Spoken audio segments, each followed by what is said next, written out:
The City of Brockton is hosting a Fair Housing Expo on Saturday, April 18th. This event will help expand opportunities to access housing throughout the city. If you're a Brockton resident and have questions regarding home purchasing, refinancing, rehabilitating, foreclosure prevention, rental assistance, or other housing questions, the Brockton Fair Housing Expo is where you'll find the answers. See what the Brockton Fair Housing Expo can do to help you. Saturday, April 18th from 10 to 4 at the Westgate Shopping Mall. Learn more at BrocktonRedevelopmentAuthority.com.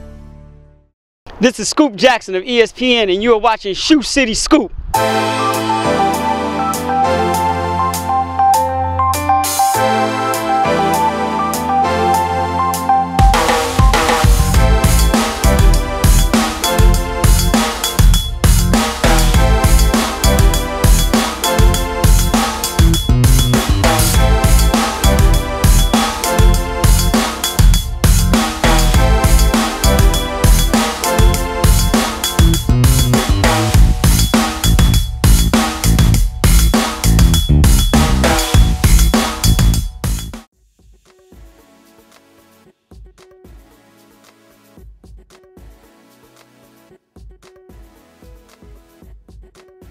I want to thank you all for being such great customers and patrons of the BAT system. Today is a great day here. We have the chairman of our advisory board, the mayor of the city of Brockton, and we're beginning a campaign that is part of a national campaign here today. It's called Stand Up for Transportation, and the mayor will go into that a little bit more. But we're at pretty much a hallmark here for a big legislative push with the federal government, with Congress and our legislative delegation.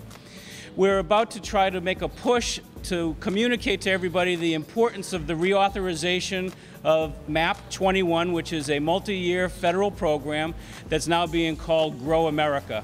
This is a $478 billion national program that's a 6-year stable funding program that we are trying to advocate that Congress pass. What it will do is will increase transportation funding over the next 6 years by about 45%. And on an annual basis, BAT receives just a little bit over $3 million in federal funds to help fund the day-to-day operations of our system, and also to fund some of our capital purchases like the buses that you ride on or the facility that you happen to be here in this morning.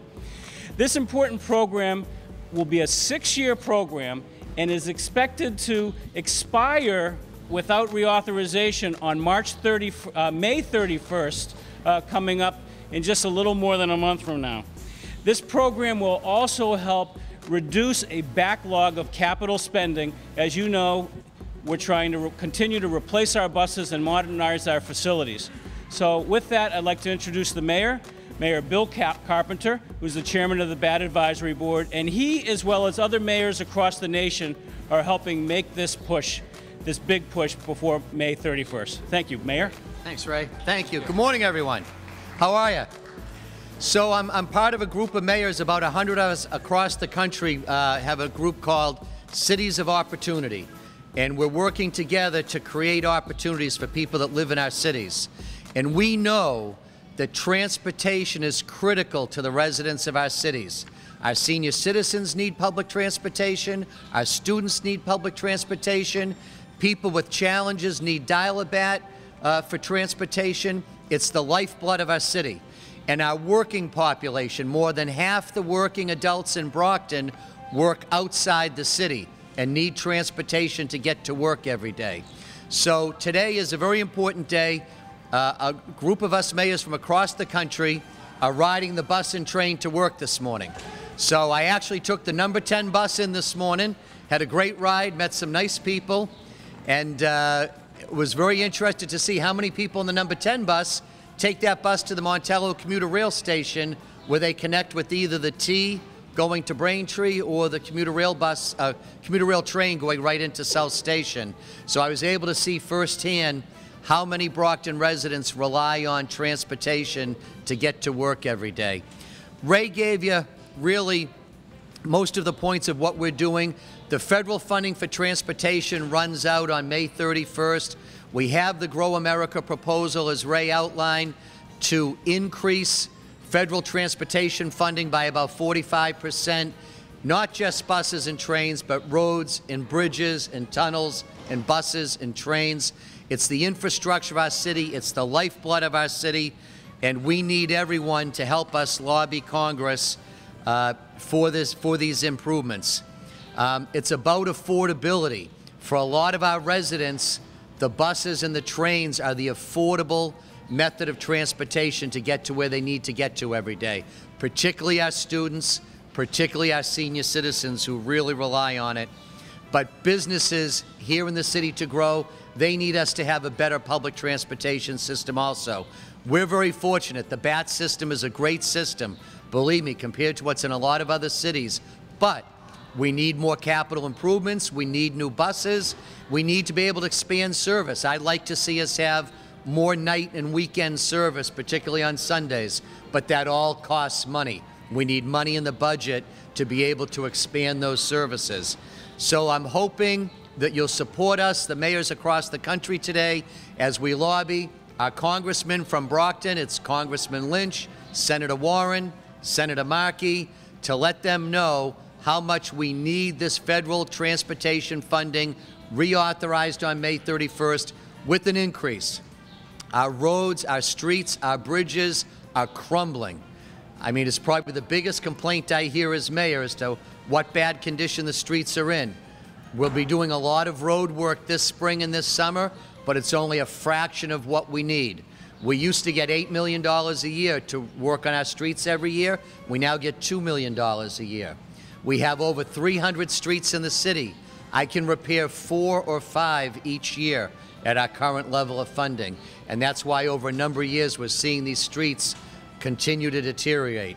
So we need money for roads, bridges, tunnels, trains, and particularly what we're talking about here this morning, our public bus system, the BAT bus system, that's so important to all of us here in the city. So thank you very much for taking a minute to listen to me this morning. I hope you have a great day, and look forward to riding on the BAT bus. I actually had a great morning this morning riding on the bus. I had a captive audience. I had a bus full of people.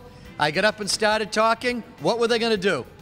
They were stuck. So we're going to spend some more time riding the buses. Oh, one last quick thing. I have a special proclamation to present to Ray Ledoux today, recognizing today, April 9th, across the country is Stand Up for Transportation Day.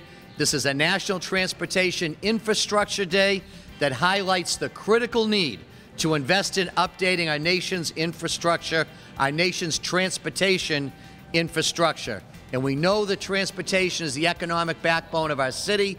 We know that our biggest challenge is to revitalize this city's economy, creating jobs, creating better paying jobs for our residents, and transportation is a very important part of that. So Ray, if I could, I'd like to present you with this official proclamation from the City of Brockton today.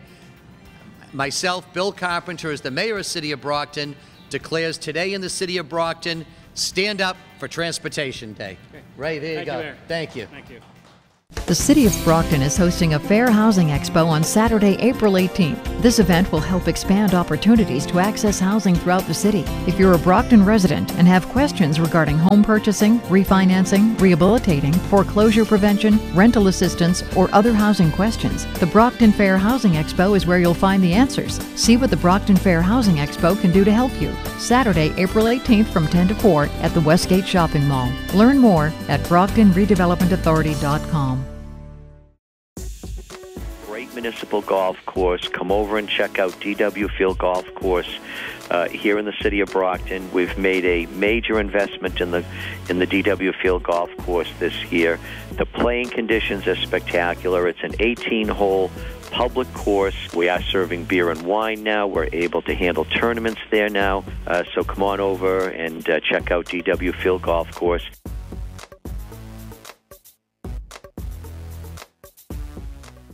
When we came into office 15 months ago, we set 3 clear goals: to restore safe and clean neighborhoods to the city, to make city government more user-friendly and accessible by implementing 21st century technology, and to revitalize the city's economy, built around creating jobs and providing real property tax relief. And I know we have this audience includes a lot of business people.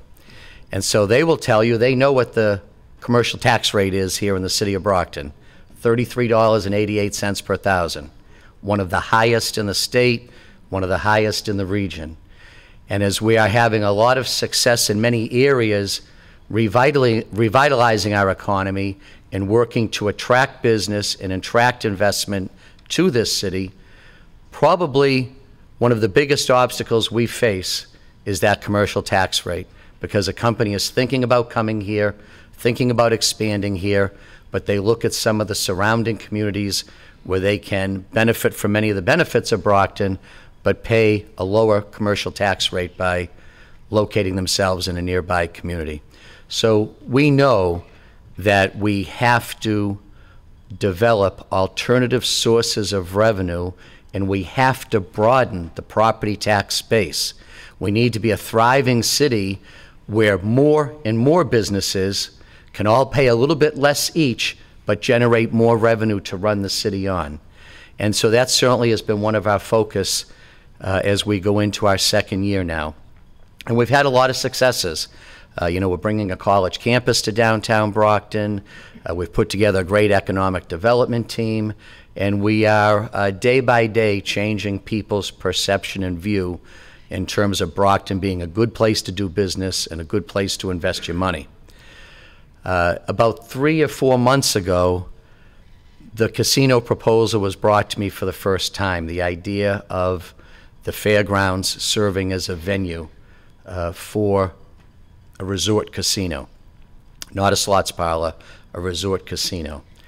And I was immediately intrigued by the opportunity, but like many, I've certainly have had some questions. And we've done a lot of work over the last few months to get to a point where I can wholeheartedly support this proposal and believe in my heart that this is good for the city. I view this, really what we're trying to develop with Brockton is to create a city of opportunity, a 21st century city of opportunity. Opportunities for people to start their own business, opportunities for people to own their own home, opportunities for people to get a first-class public school education for their children so their children can create their own opportunities. And that's my vision of Brockton. And now this proposal comes along, and I see this development as an opportunity for the city of Brockton, an opportunity that will bring a number of benefits. And Chris kind of ran through them, but I want you to know that on behalf of the city, we retained a top-notch law firm, Mintz Levin, out of Boston, who was instrumental in negotiating the Wynn Everett deal to represent the city in negotiating the host community agreement. We believe that this host community agreement will bring some great benefits to the residents of the city. And it starts with jobs. We need jobs in the city of Brockton. We've got a great workforce. We've got a workforce that's willing to do an honest day's work for an honest day's pay. But we also have an unemployment rate of over 7%. And we need jobs for growth in the city. And not just minimum wage jobs, but jobs that provide a weekly paycheck that someone can actually support their family on, jobs that actually provide benefits. And this resort casino will generate those types of jobs. And one of the things we negotiated in that host community agreement was a residency preference in hiring. It's in the agreement. So every time the casino goes to fill a position to hire a new employee, Brockton residents that are qualified for that position go to the front of the line, and they get the first crack at the jobs. And I think that was something that was very important to us to get that in the agreement so that we know, maybe not all of the jobs, but we know that the vast majority of the jobs are going to go to Brockton families. And these are jobs that, in my view, for many families here in the city who are struggling and living paycheck to paycheck, it's an opportunity to improve their quality of life and improve the future for their family. And I believe those jobs and those opportunities will be transformative for the city of Brockton. I think another aspect of our agreement that's not talked about enough is the local purchasing requirement. Again, I realize I'm speaking to a mostly business audience here today. In the host community agreement, there is a requirement the casino, besides being a major employer and being a major draw to bring people into the city, is also going to be a major customer for a lot of folks. A 225-room hotel, 5 or 6 restaurants, the casino, all of the other services that they provide, they will be purchasing a lot of goods and services. And in our agreement, whenever they're purchasing goods and services, they must look in the city of Brockton first. And if they can purchase that good or service at a competitive price here in the city of Brockton, they have to do business in Brockton first. And then if that's not immediately available in the city, there's a secondary preference for the communities that surround Brockton, because we want to include our neighbors too in the prosperity that will be generated by this casino. Think about the effect of that. You know, this is going to be a major complex that will be purchasing millions of dollars in goods and services. Most of that money will be poured back into the local economy. So it's not just about creating jobs in the casino, it's about creating jobs at other Brockton-based businesses that will benefit by having the casino as a customer. And then, of course, the $10 million per year to the city, total, $8 million in lieu of taxes, $1.5 million for community impacts, $500,000 a year for charity, total of $10 million per year. That truly is a game changer for the financial future of the city. Middle school sports are mentioned in the video. Our challenges with the school budget are much larger than just middle school sports. I think middle school sports have become a symbol for the financial challenges we're facing in the school budget. But under the current system, a gateway city like Brockton is just not being funded properly by the state and the feds. And locally, we just can't make up all of the difference. And our school budget is under strain.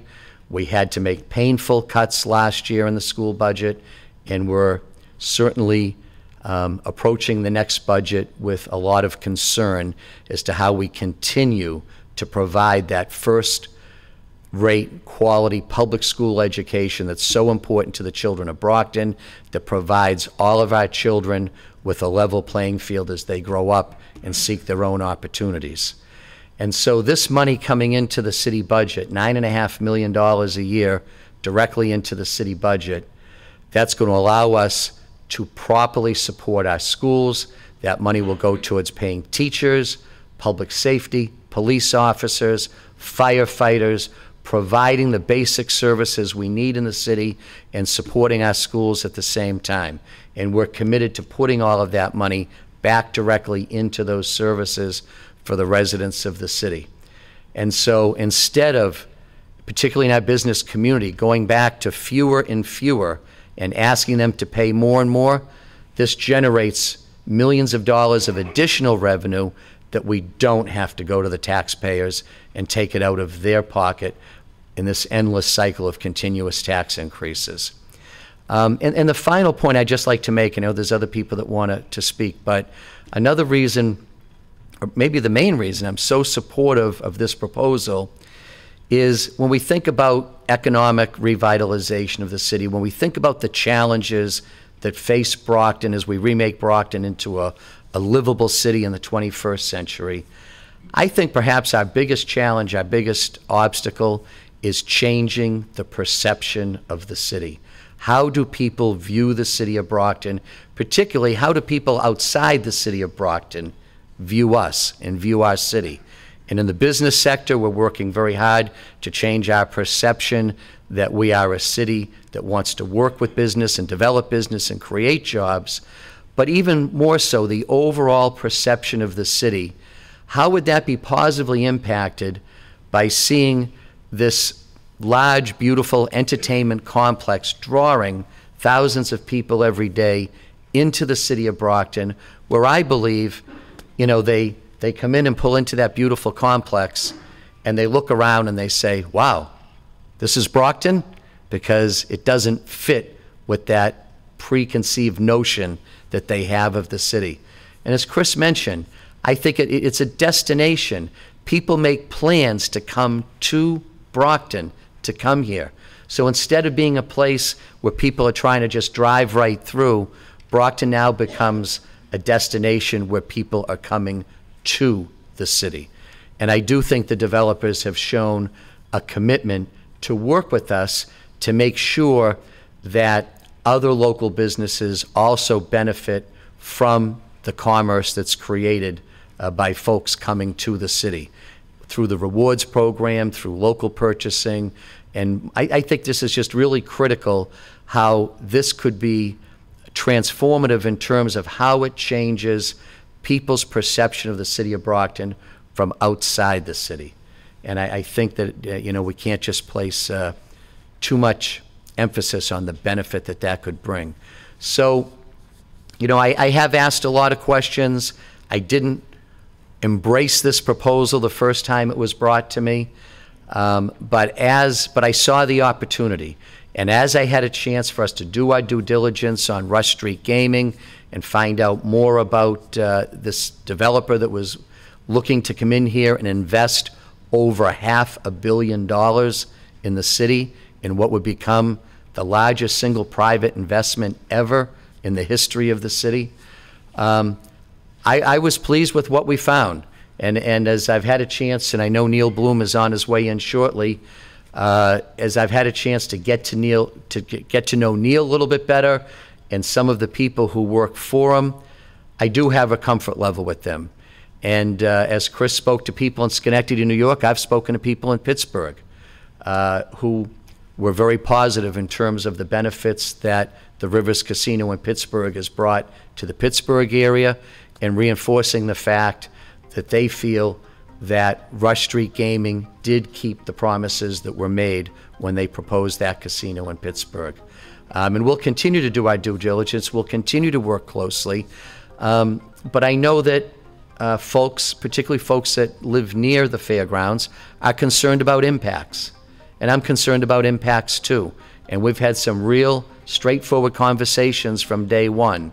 And that's why in the state gaming law and in the host community agreement, there's very specific language that requires an independent traffic consultant to do a study, establish what the impacts would be on traffic, and for the developer to pay the cost of whatever remedies are prescribed by that study.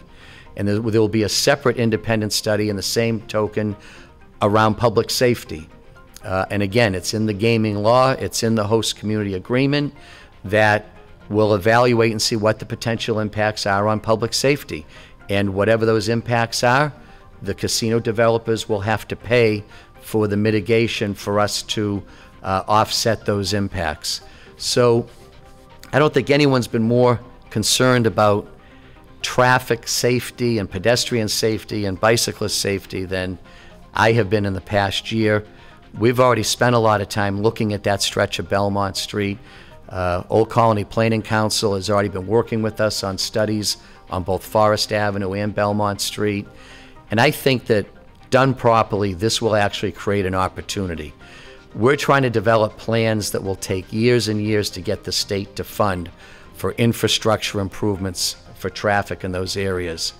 Under this agreement, if Brockton is fortunate enough to have the casino built here, we're going to get a lot of those traffic infrastructure improvements much faster and paid for with the developer's private money instead of getting in line with everyone else and waiting for years, fighting to try to get some of those projects funded by the state.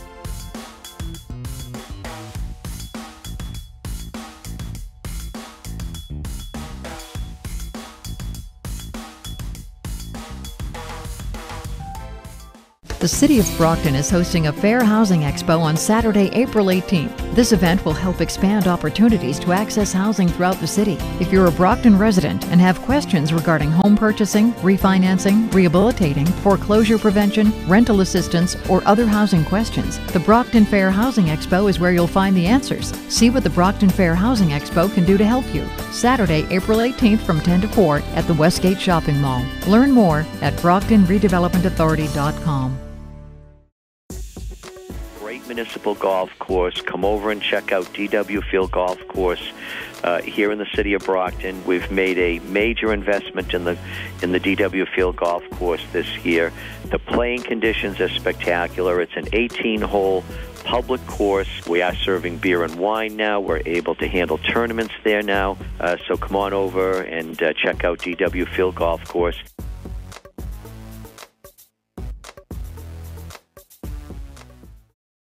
My name is Darrell Ellison, and I lost my only son, Carl Evan, in a hit-and-run accident. Carl was joy beyond words.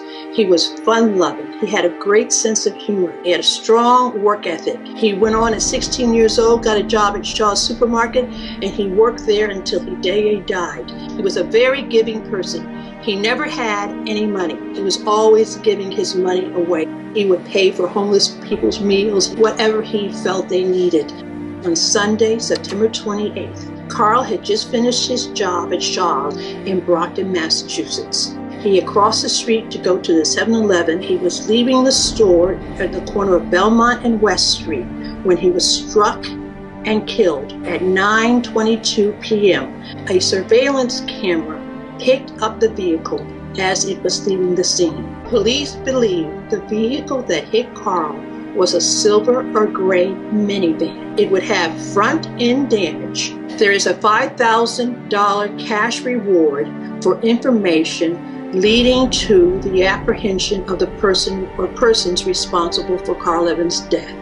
If you have any information, please call the Massachusetts State Police at 508-923-4205 or the Brockton Police at 508-941-0234. You may also send an email to justiceforcarl@hotmail.com.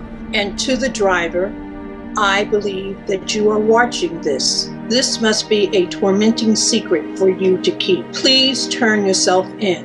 And to those protecting you, please help your loved one do this. Carl Evan was my loved one, and he deserves justice. This is my quest.